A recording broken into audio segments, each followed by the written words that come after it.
Our next guest this evening is one of the great rock and roll artists of all time. Tickets for the North American tour of his masterpiece album, The Wall, go on sale May 10th. Please welcome one of the founders of Pink Floyd, Mr. Roger Waters, everybody.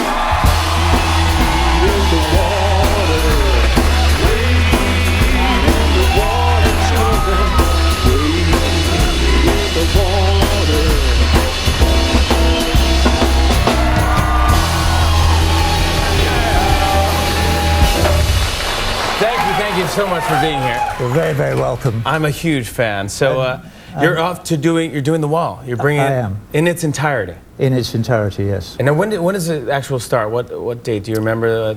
I know October 5th, it says you're at the Garden. We are at the Garden on October the 5th. I will be there, October 5th, yes. We start at the Air Canada Centre in Toronto on the 15th of September. Okay, very good. Canadians in. Now, what can people expect? They expect the whole Wall album. Do you have the pig? We have the pig. The flying pig. Anyone who's never seen. We have the teacher. We have all that stuff. But we have a bunch of new projections that we've been working on for the last few months. Really? Yeah. And that should be exciting. The piece has changed a bit since 30 years ago. I've broadened it, made it a bit more political, and hopefully it will have a more universal message. You know, back then it was only about this one rather kind of miserable, angry, young, middle-aged man. Yeah, completely, yes. And now I've tried to make it much more about the walls that divide people in a more general way. Now, tell me if I'm wrong, but I think Pink Floyd, when you first started, you were an art band. I might be way off on this, but you were all in art school together, and your buddy was doing an art installation, and they needed music. And they hired you guys to just play sounds to go with his art project. Am I wrong? There was a tutor at the School of Architecture that we were all at called Mike Leonard, yeah, who was mucking around doing experiments with lights. Yeah, it was like a weird box with just like things would light up. It was a strange time because a lot of people were experimenting with visuals on the West Coast, Joe's Lights and people like that. Yeah. And we sort of stole a lot of that and got lucky. Yeah, but I mean, it was great, and it was you and Syd Barrett. I'm a huge fan of Syd Barrett, who that you just kind of got together, and it's just got interesting. That you were called the Pink Floyd at first, right?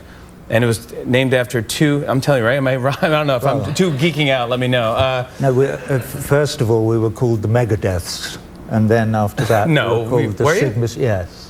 Goes back further than the Pink Floyd sound. You were the Megadeths? We were, unfortunately. Really? Yeah. Did not know that. I never knew that. No, I know. Not many people do, thank goodness. I don't know why I told you. No, I get that out of people. This is fantastic. It's just, you might start crying in 5 minutes. That's the way it works. I probably will. I've never been on television before. I know. I know. This is, yeah, I'm excited that you're here doing this. If only I could do an accent. Sounds pretty good. That sounds pretty realistic. Yeah, she can help you out.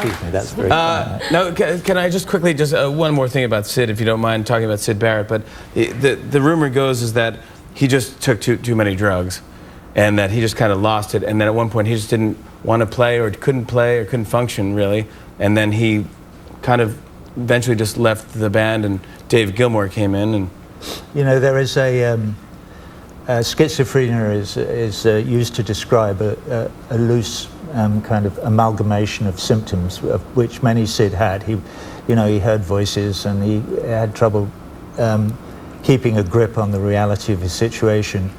And on top of that, he did take too many hallucinogenics. I think if you were in the position of being an incipient schizophrenic like he was, any hallucinogenics are a very bad thing. So. Yeah, it was very sad, and he sort of drifted away from the reality of the rest of our lives. And did you? Is the story true that you were recording? I think it was "Shine On You, Crazy Diamond," and a bald man walked in with a toothbrush in his mouth, and no eyebrows. Am I making this up?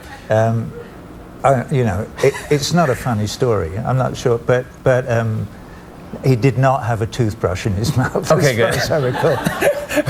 I tried to make it funny. He had a big bag of candies which he was eating, and the story is true. If you've heard the story, that I had no idea who this person was, and this was my closest childhood friend. He'd put on about 100 pounds in weight. It was completely, I just didn't recognize him. I think David eventually said to me, you don't get it, do you? And I went, get what? And I looked over and went, oh my goodness, and I suddenly realized who it was.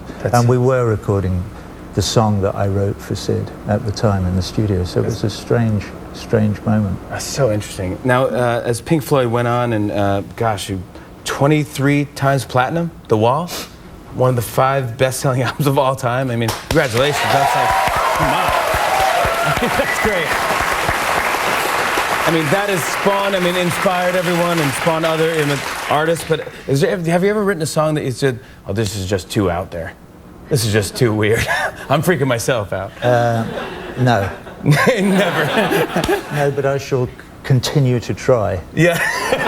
Well, that is fantastic. Absolutely. Now, I just should tell everyone, you're also on Facebook now. Finally, you caved, and you're on Facebook. I did. I'm part of the social networking community. Yeah. I believe it's called. I got to write some corny wall jokes for you for Facebook, because that, when you update, all in all, you're just updating your wall. You could do that one? You won't do that one? No. Remarkable. I love that you're honest and go, no, I will not do that joke. Who writes your material? Yeah, because if it's me, I'm in trouble. Yeah, absolutely. Well, I can't wait to see you, and I'll be at every show screaming. I'll be waving at you, and you'll be ignoring me. But anyways, thank you so much for coming on. I'm honored. Make sure you see Roger Waters' live performance of his rock masterpiece, The Wall. It will be a life changer. When we come back, a song from the new Pornographers.